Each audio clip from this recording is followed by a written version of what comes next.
యుద్ధంతో అనేక రంగాలు తీవ్ర అనిశ్చితికి లోనయ్యాయి. ముడి చమురు, గ్యాస్ సరఫరాకు తీవ్ర ఇబ్బందులు ఎదురవుతున్నాయి.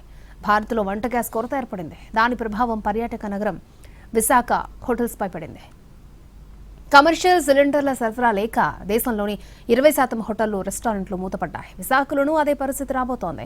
గ్యాస్ సరఫరా ఆగిపోతే మరొక 2 రోజుల్లో స్వచ్ఛందంగా హోటళ్లు, రెస్టారెంట్లు మూతపడే అవకాశం ఉందని అసోసియేషన్ ఆందోళన వ్యక్తం చేసింది. మరిన్ని వివరాలు మా ప్రతినిధి చిరంజీవి మనకు అందిస్తారు.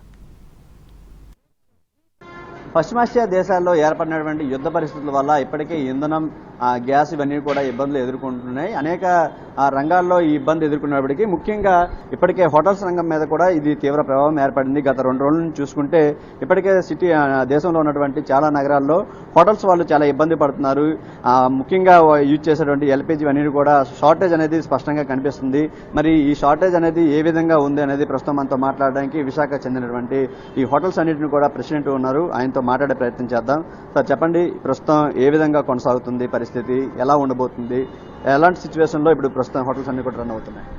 సార్, ఈ రోజు ఉన్న పరిస్థితి చాలా ఇబ్బందికరంగా ఉందండి. ఏ రోజు గ్యాస్ వస్తుందో, ఏ రోజు గ్యాస్ రాదో అని మేము హోటళ్ళు, రెస్టారెంట్స్ వాళ్ళందరం కూడా బిక్కుమంట ప్రతిరోజు కూడా ఎదురు చూడాల్సిన పరిస్థితిలో ఉన్నామండి. ఈ రోజు గ్యాస్ వచ్చిద్దా లేదా భగవంతుడా అని వారం రోజుల నుంచి ఎదురు చూస్తున్నామండి.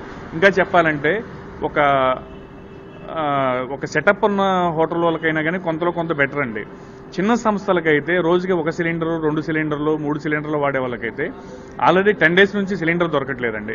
మనకి యుద్ధం ఎప్పుడైతే స్టార్ట్ అయిందో అప్పటి నుంచి కూడా విపరీతమైన షార్టేజ్ ఉందండి. మన వైజాగ్లో Bharat gas, Indian gas, HP gas, super gas, go gas ఇలాగా వివిధ సంస్థలు ఉన్నాయండి. ప్రతిరోజు కూడా ఆ డిస్ట్రిబ్యూటర్తో రోజుకు 4 సార్లు మాట్లాడుతున్నామండి. సార్ ఏమైనా అప్డేట్ వచ్చిందా, అప్డేట్ వచ్చిందా అని. వారు అప్డేట్ అయితే ఏం లేదండి, మా దగ్గర అయితే నిల్వలు లేవు. మా దగ్గర నిల్వలు వారం రోజుల క్రితం నుంచి కూడా మాట్లాడుతున్నప్పుడు సోమవారం వరకు, మంగళవారం వరకు ఏదో కొద్దో గొప్ప ఇవ్వగలుగుతామండి. మంగళవారం నుంచి అసలు దొరికే పరిస్థితి లేదని చెప్తున్నారు. వాళ్ళు చెప్పిన దాని ప్రకారమే ఆల్రెడీ 2 days నుంచి ఆల్రెడీ బ్లాక్ మార్కెట్ స్టార్ట్ అయిందండి.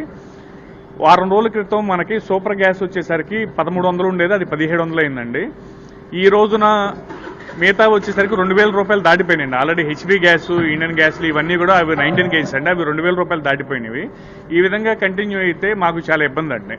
ఆల్మోస్ట్ 20% వరకు కూడా హోటల్స్ మూతపడినటువంటి విషయం తెలుస్తుంది. మరి మన దగ్గర నుంచి ఎటువంటి అప్డేట్ ఉండబోతుంది, దీనికి గవర్నమెంట్కి ఎటువంటి సమాచారం ఉంటుంది? సార్, ఆల్రెడీ మేము నిన్న సోమవారం రోజున ప్రతి కలెక్టరేట్లో ప్రతి కలెక్టర్ గారికి ఇచ్చి మన ఆంధ్రప్రదేశ్ హోటల్ అసోసియేషన్ తరఫున, వైజాగ్ హోటల్స్ అసోసియేషన్ తరఫున అందరి వైపు నుంచి కూడా కలిసి మేము కలెక్టర్ గారిని కలిసి రిప్రజెంటేషన్ ఇచ్చామండి.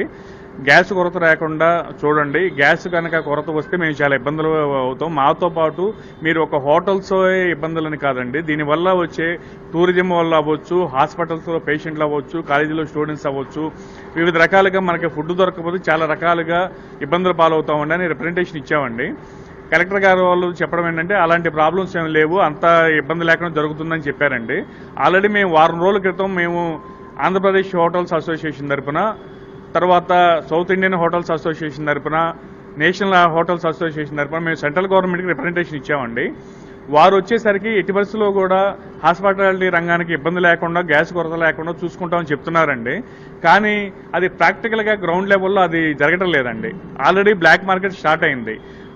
ఇంతకుముందు నెల రోజుల్లో ఒక రోజు గ్యాస్ రేట్ మార్చేవాళ్ళండి, అది పెరిగినా తగ్గినా. ఈ రోజున ఏ రోజుకు ఆ రోజు గ్యాస్ రేట్ చేంజ్ చేస్తున్నారండి. ఇప్పుడు సుమారు 2000 రూపాయలు ఉన్న గ్యాస్ రేటు భవిష్యత్తులో 3000 నుంచి 3500 రూపాయలు అవుతుందని చెప్తున్నారండి డిస్ట్రిబ్యూటర్లు. నిజంగా ఆ పరిస్థితి వస్తే మాకు ఒక్కొక్క సంస్థ నుంచి సుమారు 5 లక్షల నుంచి 10 లక్షల రూపాయల వరకు లాస్ పోతామండి. అప్పుడు మేము ఎట్టి పరిస్థితుల్లో కూడా హోటల్స్ రన్ చేసే పరిస్థితి లేదండి.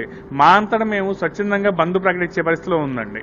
65,000 గ్యాస్ సిలిండర్ అన్ని కూడా వినియోగించేటువంటి పరిస్థితుల దగ్గర నుంచి 40,000 పడిపోయింది.